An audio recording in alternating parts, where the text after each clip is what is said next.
요즘 보면은 그 인간의 불안과 염려 또 두려움 뭐 이런 것과 관련된 책들이 참 많이 나오는 것을 볼 수가 있습니다. 최근에 나온 책 중에서 조너선 하이트 교수가 쓴 불안 세대라는 책이 있습니다. 이 책은 스마트폰 뭐 이런 것들이 이제 또 디지털이 지배하는 세상을 사는 우리 아이들이 지금 병들어가고 있다, 그 현실을 고발하는 책입니다. 이 책 소개 글에 이런 내용이 있더라고요. 지금 스마트폰 등 디지털 세계에 노출된 10대 청소년들의 우울증이 2.5배 증가되고, 만성 불안에 시달리는 청소년 139%가 증가되고, 여자 청소년 자살률 167%가 증가되는 등 심각한 상황에 놓여 있다. 그리고 아이들이 작은 좌절과 스트레스에도 지나치게 예민하고 무기력과 우울로 고통받는 불안 세대가 되어가는 것이다.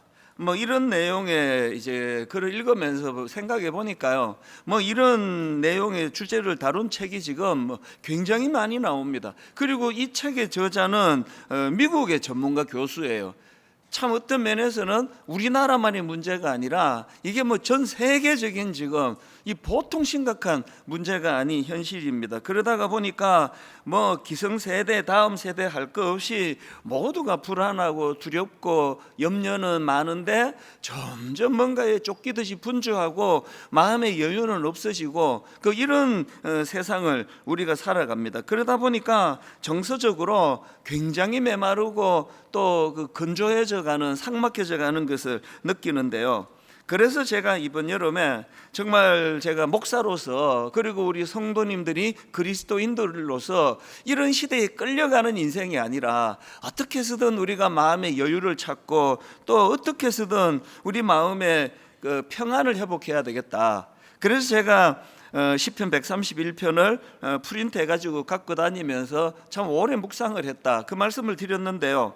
그래서 이제 지난주에 이어서 오늘은 시편 131편 2절 말씀 그 한 구절을 가지고 좀 말씀을 살펴보려고 합니다. 시편 131편 2절 말씀입니다. 실로 내가 내 영혼으로 고요하고 평온하게 하기를 젖된 아이가 그의 어머니 품에 있음 같게 하였나니 내 영혼이 젖된 아이와 같도다. 여기 보면은 이 시를 지은 저자 다윗이 엄마 품에 안겨 있는 아기의 상태를 어떤 특징으로 설명하는가? 그게 바로 고요와 평온의 상태다. 그래서 우리가 하나님의 품에 이 어린 아기처럼 그렇게 의지하고 안길 때 우리 내면에 잃어버렸던 고요와 평안을 되찾을 수 있다. 그러니까 이런 요지로 이 시를 다윗이 썼는데요. 우리나라 원로 탤런트 중에서 전원일기 뭐 이런 것으로 유명한 여배우 김혜자, 사실은 이분이요 예수 잘 믿는 권사님이세요. 제가 이분의 인터뷰를 듣다가 보니까 이분이 이제 어릴 때부터 교회를 다녔으니까요, 어릴 때 교회에서의 추억을 하나 이야기를 하는 걸 제가 들었습니다. 예전에 주일학교는요 뭐 거의 대부분의 교회가 마룻바닥이었습니다. 그래서 다 이제 주일학교는 신발 벗고 들어가는데요, 이거는 성경학교 같은 거 하면은 반드시 나오는 게 운동화 잊어버려요. 특히 새 운동화. 꼭 못된 놈들이 구멍난 고무신 신고 와가지고 새 운동화를 바꿔 신고 가버리는 겁니다. 그러니까 나와보니까 자기 새 운동화는 온데간데 없고 구멍난 고무신만 있으니까 그냥 막 우는 거죠. 이제 엄마한테 나는 맞아 죽었다 그러면서 막 계속 우니까 꼭 이제 성경학교 마치면 걔 데리고 시장에 가가지고 그리고 운동화 사서 신겨서 보내는 일들이 있었는데, 이 김혜자 권사님이 그 얘기를 하시더라고요. 이 권사님이 어릴 때 다니시던 교회도 그렇게 헌 고무신을 신고 와갖고는 새 운동화로 바꿔 신고 가는 그런 녀석들이 있었나 보더라고요. 그래서 이제 그 교회 청년들이 화가 난 겁니다. 이 도둑놈을 잡아야 된다. 어릴 때부터 이 버릇을 고쳐야 된다. 그러면서 막 이제 이런 문제로 술술거렸는데요. 그런데 그 교회에 연세가 드신 여전도사님이 계셨나 봅니다. 막 청년들이 화가 나가지고 이 도둑놈 잡아야 된다, 이런 놈 버릇을 고쳐야 된다, 그렇게 술렁거리는데 이 할머니 전도사님이 이런 말씀을 하시는 겁니다. 잡지 마라. 도둑질하다가 하나님 만난다. 그 신발 바꿔치기 하려고 왔다가도 그 아이가 하나님을 만날 수 있는 거 아니냐, 그런 이야기를 하셨대요. 그리고 뭐 수십 년의 세월이 흘렀을 텐데 이 김혜자 권사님이 하시는 말씀이 그 어린 시절에 그 연세 드신 여전도사님이 하셨던 이 한마디가 잊혀지지가 않는다는 거거든요. 잡지 마라. 도둑질하다가 하나님 만난다. 저도 이 김혜자 권사님의 인터뷰를 듣다가 이 한마디가 또 마음에 이렇게 맺히더라고요. 이게 교회구나. 그 옛날 어른들이 갖고 계셨던 그 신앙생활 잘 하시고 기도 많이 하시는 어른들이 갖고 있던 이 마음의 여유, 그게 저도 참 많이 떠올려지더라고요.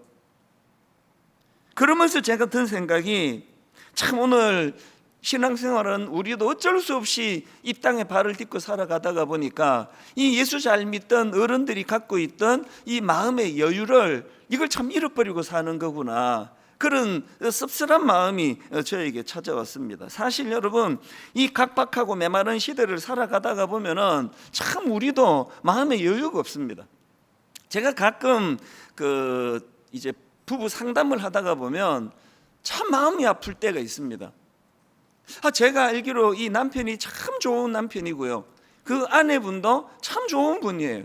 그런데 뭔가 이제 삐끗해가지고 이게 점점 악화 일로를 치닫다가 이제 이혼을 하게 되는 위기까지 찾아와서 저를 찾아오면 마음이 아파요. 왜냐하면 이 남편이 나쁜 분이 아니에요.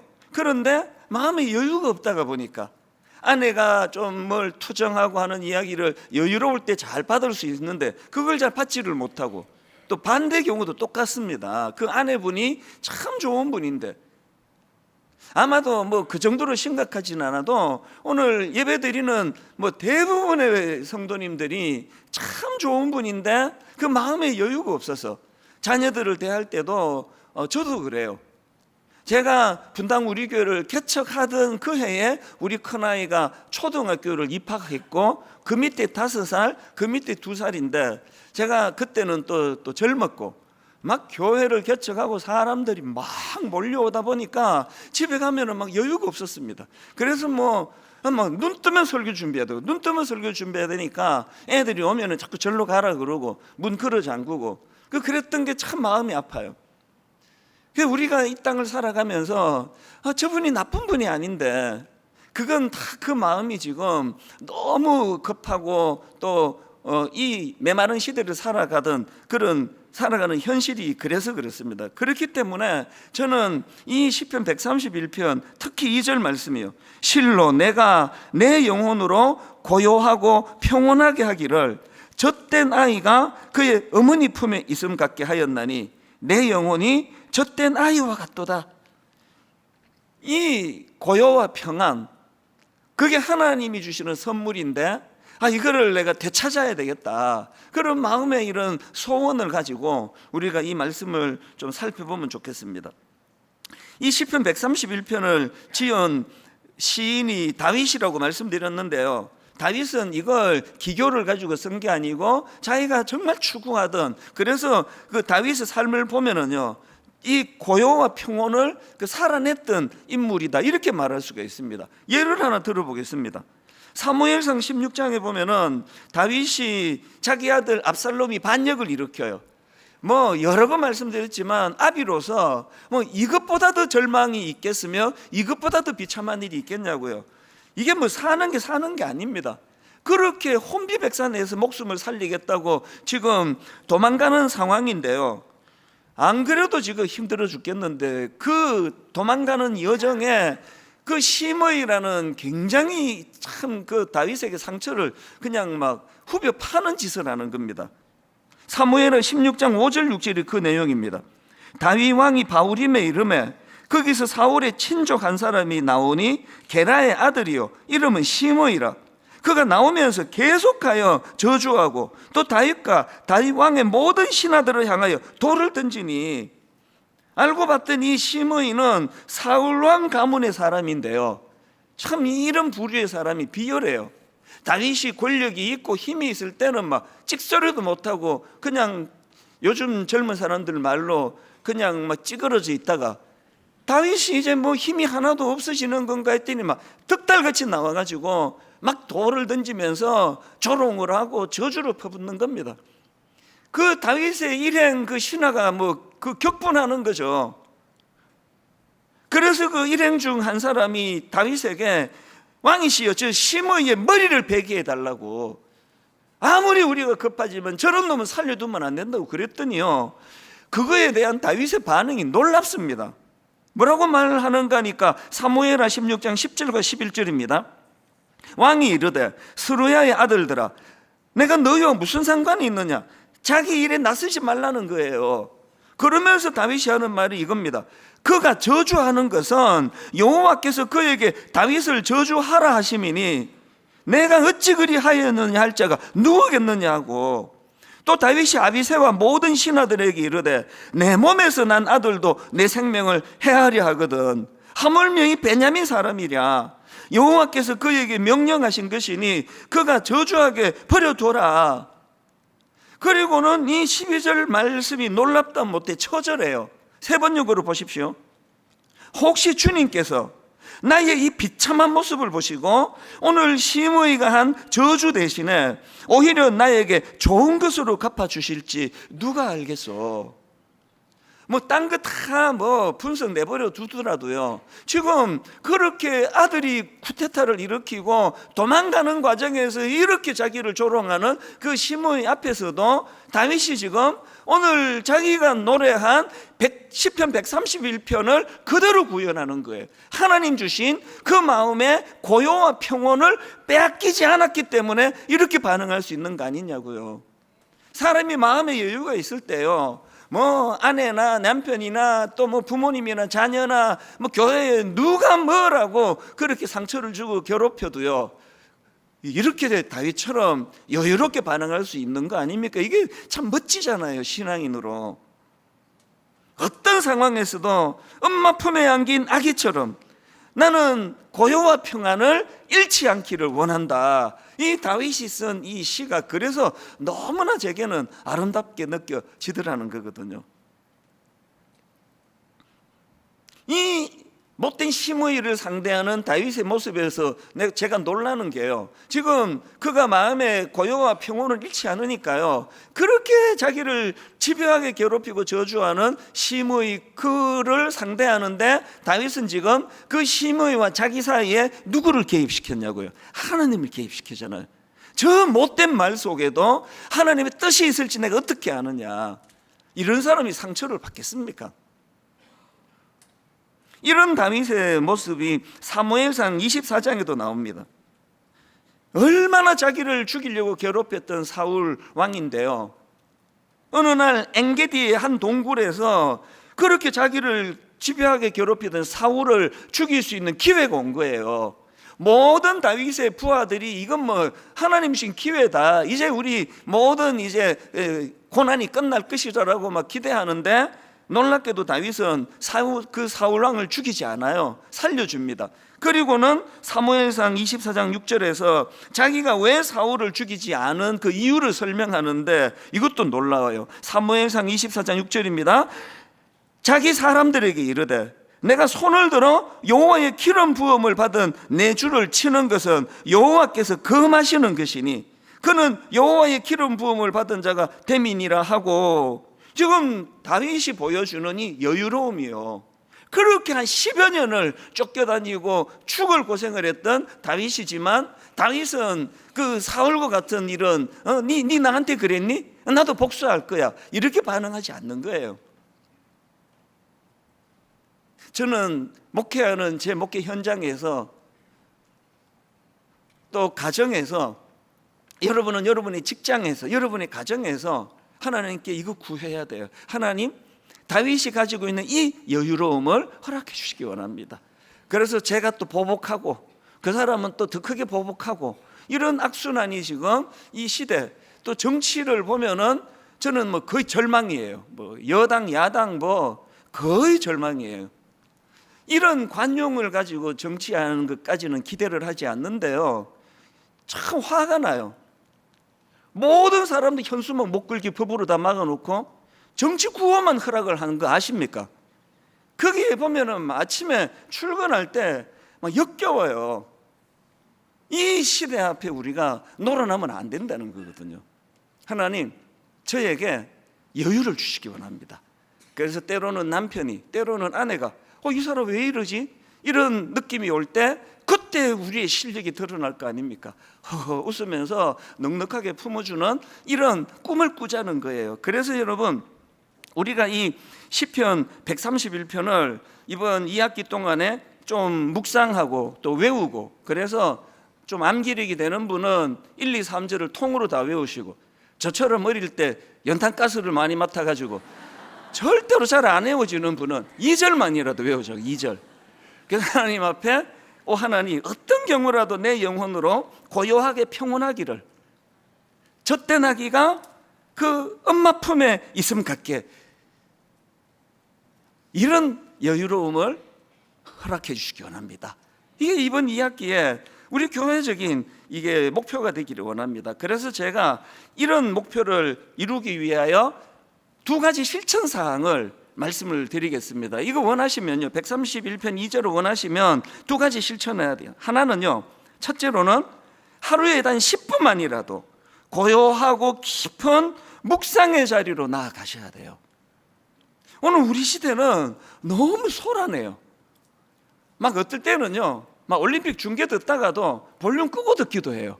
막 설명도 막 너무 소란해요. 교회도 막 너무 소란해요. 우리 교회 같이 막 1부 다음 2부, 2부 다음 3부, 그래도 1만 성도 파송 운동 이후로 4부, 5부 없어서 천만다행이에요. 막 너무 소란해요. 막 교회도 시끄럽고 막 주차장도 시끄럽고. 그래서 우리가요, 자꾸 이 고요하고 깊은 묵상의 자리로 나가야 돼요. 이 본을 보여주신 분이 예수님이십니다. 예수님도 분주하셨습니다. 누가복음 4장 40절을 보십시오.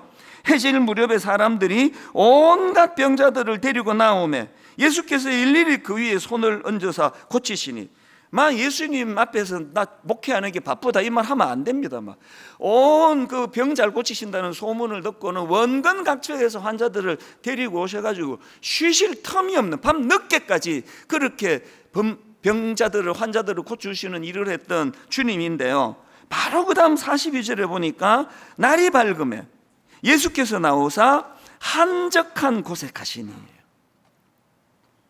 같은 내용을 다루고 있는 마가복음 1장 3절은 좀 더 구체적입니다. 새벽 아직도 밝기 전에 예수께서 일어나 나가 한적한 곳으로 가사 거기서 기도하시더니, 어떤 경우에도 예수님이 평정심을 잃지 않으시고, 어떤 경우에도 예수님이 그 악한 원수들을 절대로 신적인 권위 이거를 빼앗기지 않게 평정심을 가질 수 있었던 건, 뭐 예수님이니까 그렇지, 당연히 그렇죠. 그런데 그분이 보여주신 모범은 그게 그냥 막 일어나는 것이 아니라 주님이 애쓰시는 건 한적한 곳에 가시는 거예요. 조용한 곳에 가서 기도하고 묵상하는 이 일이 예수님을 그렇게 만들었다. 주님이 십자가 지시기 바로 전날 겟세마네 동산에서 땀방울이 핏방울이 되도록 그렇게 기도하고 집중하여 그렇게 하나님 앞에 의지하고 그랬더니, 그냥 잠이나 자고 졸던 베드로하고 결정적인 차이가 뭐였죠? 베드로는 혈기가 나가지고 막 말고라는 사람이 길을 확 잘라버리고 붙이지도 못할 거면서 막 이렇게 막 엄벙덤벙 된 게 베드로고요. 평온한 가운데 당신이 걸어가시는 길을 걸어가신 거, 당연히 예수님이니까 그렇지 뭐 이러면 성경 읽을 이유가 없잖아요. 그것이 가능하도록 주님은 한적한 곳에서 묵상하시고 기도하셨다. 그래서 우리가 이것들을 노력을 많이 해야 됩니다. 그런가 하면은 여러분, 막 사람들이 열광하던 오병이어 기적, 막 왕을 삼자, 막 사람들이 뭐 군중심리라는 게 뭐 그런 거 아닙니까? 그거 뭐 그 밥 한 끼 해결해 줬다고 막 열광하니까 예수님이 막 짐 싸라, 여기 있으면 안 된다. 그리고는 한적한 곳으로 가셔서 또 기도하시는 모범을 제자들에게 보여주셨다는 거거든요. 이게 바로 멈춤의 정신이에요. 제가 아무리 힘들고 바빠도 새벽 묵상에다가 제가 모든 것을 거는 이유는 그 원천이 바로 이런 예수님의 모습 아닙니까? 그냥 개척하고 지금까지 22년 동안에 한순간도 쉴 수 없이 달려갔던 분당 우리 교회지만 제가 번아웃 되지 않은 건요, 새벽이 있었기 때문이에요. 저는 너무너무 감사한 게 회복이 그렇게 잘 돼요. 어제까지 지치고 이제 은퇴하면 얼마 남았지 이러고 잤는데 이제 힘내야지 그러고 또 괜찮고 그건요, 회복력이에요. 왜? 새벽이라는 쿠션이 있기 때문이에요. 하나님 앞에 묵상하고 그러면 그 메말랐던 그 쿠션이, 마음의 쿠션이 이렇게 회복이 되면 여유가 생겨요. 그래서 아침에 출근할 때는 언제 그랬냐는 듯이. 얼마 전에 그저께 부천에서 호텔에 화재가 났는데 너무 가슴 아픈 일이 일어났잖아요. 많은 사람들이 다치고 죽고 그랬는데 그 중에서도요, 7층에 투숙해 있던 투숙객이 보니까 에어매트가 깔려 있으니까, 그래서 이제 안심하고 뛰어내렸더니 불행하게도 뭐가 잘못 작동이 됐는지 그만 그렇게 2명이나 죽었잖아요. 제가 그 기사를 보고 그러고 이제 잠자리에 들었는데요, 아침에 일어나자마자 그 여운이 좀 남았나 봐요. 제 마음에 이런 질문이 나오더라고요. 그 다음날 새벽에 내 내면에는 이 에어 쿠션이 작동되고 있나? 멀쩡한 그 에어 매트였는데, 겉보기는 멀쩡한 목사인데 멀쩡하게 설교하고 할 일 다 하는데, 그런데 내 영혼의 에어 쿠션은 이게 지금 작동이 되고 있나? 굉장히 제 마음에 심각한 질문이 나오더라고요. 여러분, 우리 2학기에는요 전 교회적으로 이거 점검하자고요. 분주하고 바쁘게 봉사하고 이거 좋은데요, 내 영혼의 에어 쿠션은 작동되고 있나? 다윗처럼? 사실 지난주 설교하고요, 몇 사람한테나 이 질문을 받았습니다. 설교가 끝나고 났더니 이렇게 말씀하시는 겁니다. 아니 목사님, 제가 기대하고 있었는데 그 얘기는 왜 안 하시는 예요? 무슨 얘기예요? 그러니까 그 얘기가 뭐냐 하면은, 아니 목사님이 꼭 2학기에 복귀하시면 이제 이렇게 달려가자, 저런 목표를 가져가자 그런 말씀을 꼭 주셨는데 그 얘기를 안 하시더라는 거예요. 그래서 제가 지난주 내내 반성을 많이 했습니다. 아니 성도님이 날 기다리는 건 맨날 과업수행, 달려가자, 꿈꾸자 이런 것들이었구나. 여러분들 분명히 말합니다. 이번 2학기는 멈추자가 목표예요. 목표. 멈추자고요. 요즘에 저는요, 이제 젊은 목사님들을 만나면 그 새벽 묵상하라는 전도사가 됐어요. 지난주에도요, 이제 1만 파수운동 끝나고 저희가 이제 꿈 넘어 꿈 프로젝트를 해서 참 좋은 교회들이 이제 이 영향이 있더라고요. 인터넷으로 제 설교를 듣다가 그 인근에 있는 그 교회를 찾아가는 경우들이 생각보다 많더라고요. 그래서 참 좋은 시간을 가졌는데, 헤어지기 전에 제가 찾아온 목사님들한테 이 부탁을 또 드린 거예요. 목사님들, 저는 분당 우리 교회 개척하고 22년 동안 저는 잠자리에 들어가는 게 너무 행복한 사람입니다. 왜냐하면 목회가 잘 되고 오늘 신나는 일이 있어서가 아니고, 제가 잠자리에 들어가는 게 그렇게 행복한 것은 이제 내일 새벽에 내가 또 주님과 묵상하는 시간이 있구나, 새벽을 기다리니까 나는 너무 행복합니다. 우리 목사님들 개척하고 분주한 거 아는데 꼭 새벽 묵상 이거 놓치시면 안 됩니다. 그렇게 당부를 했더니 바로 그 다음날 아침이에요. 거기 참석했던 목사님 한 분이 저한테 이런 글을 되게 보내주신 거예요. 내용을 한번 들어보세요. 목사님, 좋은 아침입니다. 어제 목사님을 뵌 후에 다시 마음을 여미게 되는 시간이었습니다. 잠들 때 새벽에 기다려지는 행복이 있다는 목사님 말씀, 번잡한 세상과 어쩌면 그보다 더 번잡한 자신의 마음 가운데 살아가는 저에게 다시금 주님과 동행하는 삶이 진정한 행복이라는 잃어버렸던 맛을 다시 맛보게 된 것 같습니다. 갑자기 눈물이 나려고 합니다.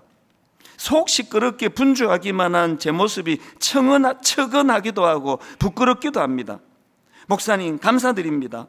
목사님을 뵈면서 탁월함에 대한 동경이 아니라 성숙해져가는 존재됨에 대한 사모함으로 제 마음이 변하는 것을 봅니다. 여러분이 젊은 목사님이 교회를 개척하고 정신없이 달려간 건 나쁘지 않은 거 아니에요. 그러나 하나님은 그것만을 원하시는 게 아니라는 거예요. 여유를 찾아야 된다. 마음에 에어 쿠션이 있어서 그 개척교회에 어떤 분들이 오시느냐고요. 이런 상처를 받고 저런 아픔을 가진 분들이 어떤 것을 가지고 하소연을 해도 혹은 어떤 것을 가지고 시비를 걸어도 넉넉하게 그것을 품고 받아줄 수 있기 위해서는 목회자가 먼저 마음에 여유가 있어야 된다. 이걸 제가 주장하는 거거든요. 이분이 하루 만에 그게 회복이 됐다 그러잖아요. 오늘 예배 드리시는 성도님들, 여러분 내면에 이 에어 쿠션이 작동되는 성도님들 되도록 단 15분도 좋아요. 10분도 좋아요. 깊이 묵상하는 자리, 고요의 자리로 나아가시는 여러분 되시기 바랍니다. 그런가 하면 두 번째 실천사항이 하나 더 있는데요. 두 번째 실천사항이 뭐냐? 하나님을 향한 신뢰 회복하기입니다. 여러분, 우리가요 사실 하나님을 신뢰하지 않아요. 정직하게 한번 돌아보세요. 여러분, 지금 이 젖된 아기가 엄마 품에 있는 이것이 왜 그 아기에게 고요와 평안을 제공합니까? 왜 그렇습니까? 그 아기는 엄마를 신뢰하기 때문이에요. 그 아기에게 엄마 품은 우주만큼 큰 존재거든요. 우리가 하나님을 그 아기처럼 신뢰하지 않습니다. 오래전에 우리 큰아이가 아주 어릴 때인데요, 미국의 어머니와 또 저희 형제들에게 이제 인사시키려고 아내와 함께 아기를 데리고 이제 시카고로 갔어요. 이 조그만 아기도 갓난 아기인데 이 아기도 시차가 있는 것 같아요. 그냥 깊이 잠이 들었어요. 그래서 오랜만에 형제들이 만나니까 웃고 떠들고 이러니까 좀 조용한 데다가 2층 한 구석에다가 얘를 이제 눕히고 와서 어른들이 같이 지냈는데, 시간이 좀 지났는데 그냥 우는 게 아니에요. 자지러지듯이 우는 거예요. 그래서 그 엄마가 모든 걸 제쳐놓고 다다다다다다다 달려갔죠. 그리고 불 켤 겨를도 없어요. 애기를 덥석 안았어요. 조용해졌어요. 불 안 켜도 됐더라고요. 이 아기에게 엄마 품이 거기가 컴컴하건, 거기가 밝건, 거기가 시카고건, 거기가 LA건 관심이 없더라고요. 여러분, 그 젖된 아기가 엄마 품에 있는 걸 왜 다윗이 고요의 상태다, 이게 바로 평온의 상태다. 그 엄마에 대한 신뢰 아닙니까? 우리는 하나님에 대한 이런 신뢰가 없습니다. 제가 이번에 이 말씀을 준비하면서 마가복음 4장을 많이 묵상을 했는데요, 여기 보면은 이제 제자들이 예수님과 함께 배를 타고 가다 풍랑을 만나요. 이게 얼마나 치명적이었는지, 자, 마가복음 4장 36절 37절입니다. 그들이 무리를 떠나 예수를 배에 계신 그대로 모시고 가며 다른 배들도 함께 가더니 큰 광풍이 일어나며 물결이 배에 부딪혀 들어와 배에 가득하게 되었더라. 그래서 이게 얼마나 심각했던지 예수님을 깨웁니다. 38절. 예수께서는 곤물에서 베개를 베고 주무시더니 제자들이 깨우며 이르되 선생님이여, 우리가 죽게 된 것을 돌보지 아니하시나이까니. 그랬더니 39절. 예수께서 깨어 바람을 꾸짖으시며 바다더러 이르되 잠잠하라 고요하라 하시니 바람이 그치고 아주 잔잔하여지더라. 이 내용 다 아는 유명한 내용인데요, 제가 새삼 두 가지 흥미로운 걸 발견을 했습니다. 발견했다기보다 새삼 이것이 제 마음에 와닿았는데요, 먼저는요, 지금 예수님이 두 대상을 꾸짖고 계세요. 하나는 먼저 근원적인 외적인 문제를 해결하기 위하여 풍랑을 잠잠하라라고 꾸짖으셨고요, 그리고는 제자들을 꾸짖으세요. 그런데 여러분, 동의가 되세요? 그렇게 삼킬 듯이 지금 풍랑이 불어오는 그 바닷가에서 두려움을 느끼지 않는다면 그게 오히려 이상한 거지. 두려움을 느끼는 제자들이 잘못했냐고요. 지금 그걸 꾸짖고 계시거든요. 인간은 두려움을 느끼는 존재예요. 왜 예수님이 그걸 꾸짖고 계시느냐? 그게 그들이 두려워해서 꾸짖는 게 아니고요, 예수님의 꾸지람의 포인트는 다른 데 있더라고요. 여러분, 자, 성경을 한번 보십시오. 그게 바로 마가복음 4장 38절입니다. 제자들이 뭘 꾸짖는가 하면은 예수께서는 고물에서 베개를 베고 주무시더니 제자들이 깨우며 이르되 선생님이여, 그 다음 보세요. 우리가 죽게 된 것을 돌보지 아니하시나이까. 지금 제자들이 현실을 과장하고 있는 겁니다. 뭘 꾸지람하시느냐고요? 그 배에 누가 타고 계시느냐고요? 예수님이 계시잖아요. 예수님이 탄 그 배가 망할 수 있느냐고요? 예수님이 계신 그 배가 침몰할 수 있느냐고요? 없잖아요. 그걸 꾸짖는 거예요. 여러분, 힘든 거 다 알아요. 얼마나 힘드세요? 그러나 여러분, 망하지 않아요. 예수님이 계시는 우리가 어떻게 망할 수 있느냐고요? 그걸 꾸짖고 계시다니까요. 그런가 하면은요, 흥미로운 게 하나 더 있습니다. 여기 보면 제자들이 두려움에 빠지는데요, 이 제자들이 경험한 두려움이 두 종류예요. 이거 왔다 갔다 해요. 자, 제자들이 경험한 첫 번째 두려움은 현실적인 두려움입니다. 풍랑으로 인한. 자, 38절을 다시 보십시오. 예수께서는 고물에서 베개를 베고 주무시더니 제자들이 깨우며 이르되 선생님이여, 우리가 죽게 된 것을 돌보지 아니하시나이까. 막 죽음의 공포가 몰려올 만큼 두려움에 빠졌어요. 이게 첫 번째 그들이 경험한 두려움이고요. 그런가 하면 두 번째 그들이 경험한 두려움은 예수님에 대한 두려움이에요. 41절입니다. 그들이 심히 두려워하여 서로 말하되 그가 누구이기에 바람과 바다도 순종하게 하였는가 하더라. 이 지금 예수님에 대한 경외심을 두려움으로, 그 경외가 두려움이거든요. 처음에 풍랑으로 현실로 두려워했던 그들이 예수 그리스도의 일하심을 경험하고는 두려움의 대상이 풍랑에서 예수님으로 바뀌게 됐다는 것입니다. 인간은 두려워하는 존재예요. 그래서 제가 신방 가가지고요, 권사님 좀 두려워하지 마세요, 그러면 저는 자격도 없는 목사예요. 인간은 두려워하는 존재예요. 두려워하지 말라 한다고 두려움이 없어지지 않아요. 그렇기 때문에 여러분, 두려움을 없앨 수 없다면 두려움의 대상을 바꾸자고요. 두려움의 대상을. 맨날 현실 앞에 풍랑 하나 없어지면 그 다음 더 센 거 오고, 이것 좀 없애달라고 하는 그 두려움을 근원적으로 없애주시는 예수 그리스도를 두려워하자는 거예요. 경외, 함부로 대하지 않고. 저는 오늘 말씀의 결론을 이렇게 맺기를 원합니다. 간혹 이제 남자 성도님이 상담을 요청하면요, 그건 굉장히 심각한 경우가 많습니다. 남자들은 내색을 잘 안 하거든요. 이번에 여름이 바로 시작되는 그 즈음에 너무나 절박한 남자 성도님을 제가 만났거든요. 제가 그날 또 지방으로 내려가는 스케줄이 지금 짜여 있어가지고 시간을 한 1시간 정도밖에 낼 수가 없는데 이분의 사연은 막 계속되는 겁니다. 그래서 제가 잘 이렇게 이제 정리를 하고 이제 빨리 기도해 드리고, 저는 이제 다음 일정이 있어서 가야 되는데, 그래서 이제 잘 정리해 드리고 기도하자고. 그러고는 이제 이 남자 성도님을 위해서 기도를 해 드렸고요. 눈을 딱 뜨는데 눈에 확 들어온 게 뭔지 아십니까? 탁자 위에 눈물이 뚝뚝뚝뚝, 그 짧은 시간에. 그게 너무 제 마음을 아프게 했어요. 그래서 제가 집사님, 제가 지금 지방에 가야 되는 것 때문에, 그래서 제 마음으로 이분을 내가 정말 도와드려야 되겠다, 그렇게 마음으로 다짐한 게 이게 여름이 시작되던 즈음인데요. 그리고 지금까지 연락도 못 드렸어요. 왜? 이거 끝나면 그 다음 누구, 그 다음 누구 끝나면 또 그 다음 끝나면 또 지방 갔다 불이 나게 올라오면 또 그러니까 이제 분당 우리 교회를 제가 겪으면 요즘만큼요, 보통 교구 목사님, 전사님들이 가서 기도해 드리면 대략 정리가 다 돼요. 이게 감당이 안 되는 분들은 아주 특별한 마음 아픈 일이 있으면 담임 목사를 찾아요. 예전에는 이렇게까지 많지 않았는데 요즘에 급증을 해요. 너무 힘드신 거 알아요.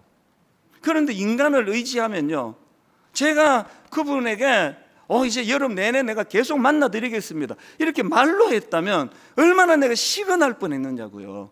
그래서 여러분이 사람을 의지하여 기도 부탁하고 찾아가는 것도 도움이 되겠지만 근원적으로는요, 여러분, 우리가 하나님 앞에서 시편 3편 5절 지난주 드렸던 말씀이에요. 내가 누워 자고 깨었으니 여호와께서 나를 붙드심이라. 시편 16편 8절 내가 여호와를 항상 내 앞에 모시며 그가 나의 오른쪽에 계심으로 내가 흔들리지 아니하리로다. 주님을 의지하세요. 주님을 붙잡으셔야 돼요. 고요하고 조용한 자리로 나아가셔야 돼요. 그리고 어린 아기가 절대적으로 엄마 품을 신뢰하듯이 여러분, 하나님을 더 신뢰하셔야 돼요. 그분이 계시는 한 내가 고난은 있고 아픔은 있을지 몰라도 나 망하지 않는다. 주님이 타신 그 배는 침몰하지 않는다. 이 마음의 확신을 가지고 매 설교 뒤에 부르는 찬양은 그 설교를 정리하는 그런 의미로 제가 선곡을 하는데, 오늘 제가 선곡은 달라요. 실질적으로 여러분 마음의 치유를 위해서 제가 이 찬양을 골랐는데요, 찬송가 413장입니다. 내 평생에 가는 길 순탄하여 늘 잔잔한 강 같은지. 참 이런 평온한 때가 있잖아요. 그러나 인생은요, 그 다음 가사 큰 풍파로 무섭고 어렵든지 어떤 상황이든지 나의 영혼은 늘 편하다. 2절에 보니까 저 마귀는 우리를 삼키려고 입 벌리고 달려와도, 이게 우리 시대 아닙니까? 아까 서두에 말씀드렸듯이 그 어린 청소년들이 우울증이 급증을 하고 여자 청소년 나이 자살하는 애들이 급증을 하고, 그 통계를 보면서 이 가사 그대로예요. 저 마귀는 우리를 삼키려고 입 벌리고 달려와도. 그런데 여러분, 그 다음 가사를 보니까요, 주 예수는 우리의 대장되니 끝내 싸워서 이기리라. 뭘 위해 싸웁니까? 내 마음의 평온, 내 마음의 고요를 뺏기지 않으리라. 이거를 위하여 끝내 싸우리라예요. 오늘 우리 이 찬양 같이 부르실 때 실제적으로 오늘 예배 가운데 여러분을 만져주시고 치료해 주시고 싸매어 주시는 그 은혜를 이 시간에 이 자리에서 여러분이 경험하셔야 됩니다. 우리 같이 이 찬양 불러보겠습니다. 내 평생에 가는 길 순탄하여 늘 잔잔한 강 같든지, 때로는 인생의 위기가 찾아와 태풍이 몰려옵니다.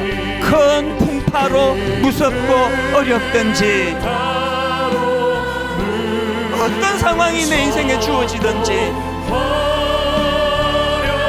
우리가 할 수 있는 이 고백, 나의 영혼은 늘 편하다.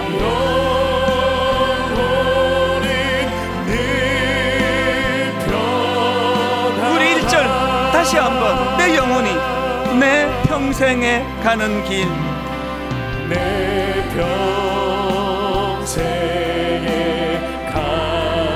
우리 인생 길 가운데 때때로 이런 순탄하여 늘 잔잔한 강 같든지,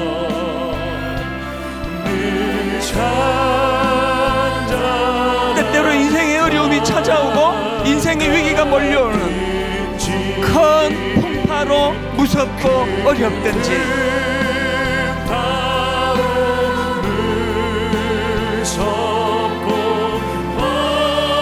어떤 상황, 어떤 경우가 닥치더라도 나의 영혼은 늘 편하다.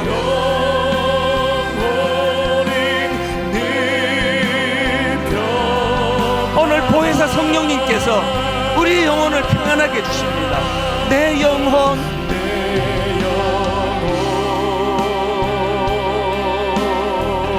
평안해.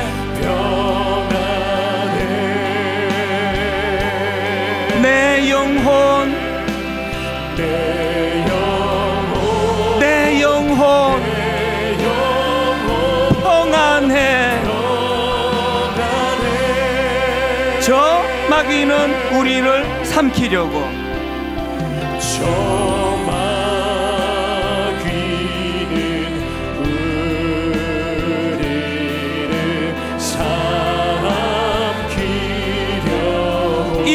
벌리고 달려와도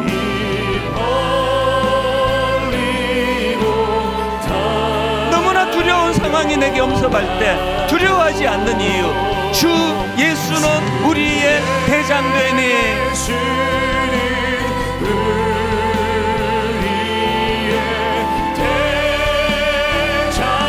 끝내 싸워서 이기리라.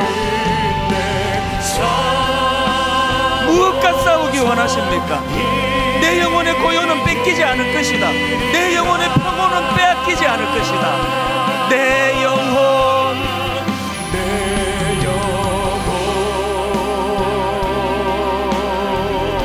평안해. 내 영혼 내 영혼 평안해. 우리를 두렵게 하는 결정적인 것, 내 지은 죄,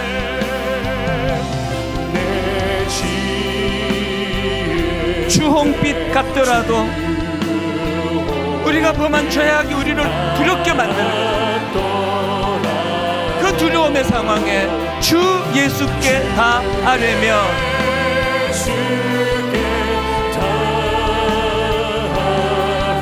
죄책감으로 찾아오는 우리 내면의 흥거리진 마음들, 주님의 십자가, 그 십자가 피로써 다 씻어서 믿음으로 선포합니다. 흰 눈보다 더 정하리라.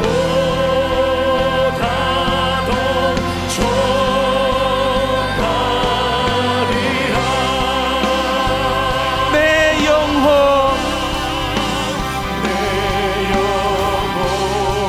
두려움과 흥크러진 내 마음 평안해. 치유와 회복으로 인하여 내 영혼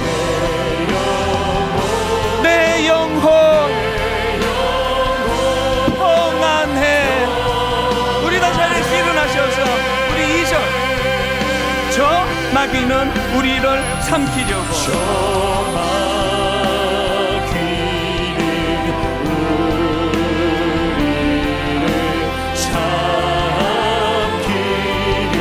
너무너무 무섭고 두려운 시대입니다. 입 벌리고 달려와도 우리 힘으로 이길 수 없는 것들이지만 주 예수는 우리의 대장되니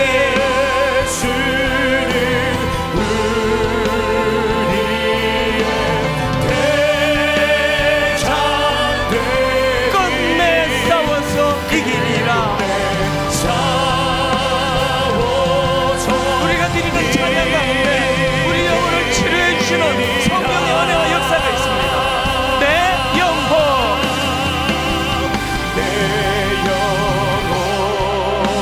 믿음으로 선포합니다. 평안해.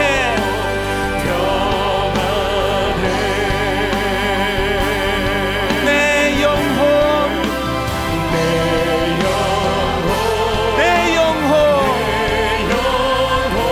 평안해. 우리 마지막으로 우리 1절 다시 한번 전심을 다하여 내 평생에 가는 길. 영혼으로 주님을 바라보며 영혼으로 주님을 찬양합니다.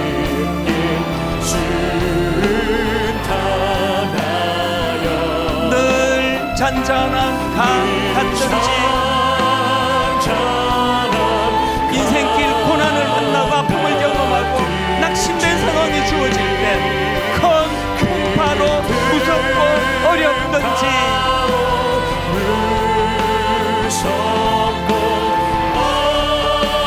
어떤 상황이 내게 주어진다 할지라도 나의 영혼은 늘 편하다.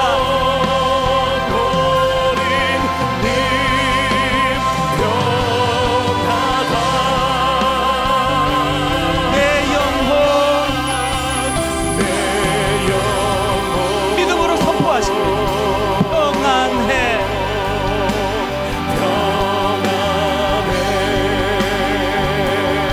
내 영혼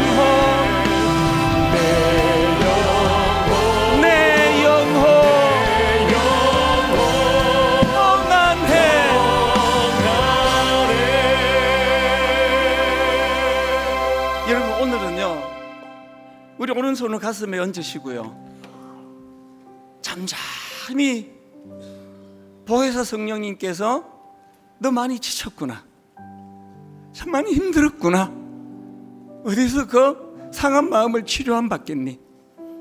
보듬어 주시는 성령님의 은혜를 이 시간 사모하셔야 됩니다. 큰 소리로 기도하지 않으셔도 우리의 아픔을 아세요. 이렇게 좋은 배우자를 만나서 가정을 이룰 때 이렇게 삐끗삐끗 거리는 일은 절대 없을 줄 알았는데, 아들을 낳고 딸을 낳고 이 아이만큼은 내가 어떤 경우라도 내가 잘 키울 자신이 있다고 그렇게 시작한 자녀 교육이었는데 너무 당황스럽고 난감한 일이 찾아오고 부부간에 자꾸 오해가 생기고 점점 이제 부모님과도 대화가 잘 안 되고, 그래서 점점 우리의 심령이 메말라 가다 보니까 원래 이런 사람이 아닌데 자꾸 건조해지는 거거든요. 오늘 성령의 단비가 촉촉히 적셔지는 이 은혜를 사모하셔야 됩니다. 조용히 반주를 들으시면서, 여러분, 우리가 아직 내 심장이 뛰는 그곳에 손을 얹고, 하나님, 저 죽지 않았습니다. 아니, 어떻게 예수님이 타고 계신 배가 망할 수가 있겠습니까? 우리는 망하지 않습니다. 망할 수가 없습니다. 우리 입술을 벌려 잠잠히 작은 소리지만 하나님 앞에, 하나님, 저 힘들어요. 하나님, 저 지쳤습니다. 하나님이 힘 주셔야 되는데 하나님 회복의 은혜를 주시기 원합니다. 우리 입술을 벌려 성령님의 사모한 그 은혜를 사모하며 우리 합심해서 나직하게, 조용하게, 그러나 진지하게 하나님 앞에 은혜를 구하며 기도하는 시간을 갖겠습니다. 오 하나님 아버지, 우리 평생에 가는 길이 늘 순탄하기만 하고 우리 평생에 가는 길이 늘 잔잔한 강 같은 이런 삶을 원하는데, 하나님, 때때로 원치 않는 풍랑이 찾아옵니다. 무섭고 두렵고 어려워 마음이 무너질 때가 참 많은 게 인생입니다. 오늘 하나님, 여전히 나는 살아있고 하나님 은혜를 경험하고 느끼고 있고 보혜사 되시는 성령님 내 마음을 치료해 주실 것을 우리가 소원하고 확신하며 이 시간 은혜를 구합니다. 이렇게 고백하기를 원합니다. 선포하기 원합니다. 내 영혼 평안해, 내 영혼 평안해, 내 영혼 고요와 평온으로 젖된 아기가 엄마 품에 안겨 있을 때 그 평온함, 그 고요함, 이것을 회복하기 원합니다. 하나님, 은혜로 인도하여 주시옵소서. 하나님 아버지, 이 시대가 너무너무 버겁습니다. 우리를 삼키려고 달려드는 악한 세력들이 얼마나 집요하게, 얼마나 지능적으로 우리와 우리 가족과 우리 자녀들을 엄습하고 있는지 모르겠습니다. 손을 쓸 수가 없는데, 그래서 아버지 두려워 잊고 있었는데, 내가 싸우는 것이 아니라 우리의 주님이 대장 되신다는 사실, 주님이 우리를 대신하여 싸워주신다는 사실, 주님이 우리 가정의 배에, 주님이 우리 인생의 배에 타고 계시는데 어떻게 우리 인생이, 우리 가정이, 우리 자녀가 망할 수 있겠느냐는 이 사실을 우리가 입술로 선포하기를 원합니다. 그래서 하나님, 어떤 경우라도 끝내 싸워서 내 심령의 이 고요함, 내 심령의 평온은 빼앗기지 않도록 몸부림치며 싸워내겠습니다. 하나님, 오늘 예배 가운데 저들을 어루만져 주시고 싸매어 주시고 치료하여 주시고 회복시켜 주시고, 무엇보다도 하나님, 다시 한번 일어나 달려갈 수 있는 용기를 허락하여 주셔서 새롭게 하나님 꿈을 꾸며 나아가도록, 그러면서 하나님 이번 주 내내 잠시 멈추며 고요한 곳에서 그렇게 묵상하고 주님을 바라는 그런 성숙한 한 주간이 되도록 인도하여 주시옵소서.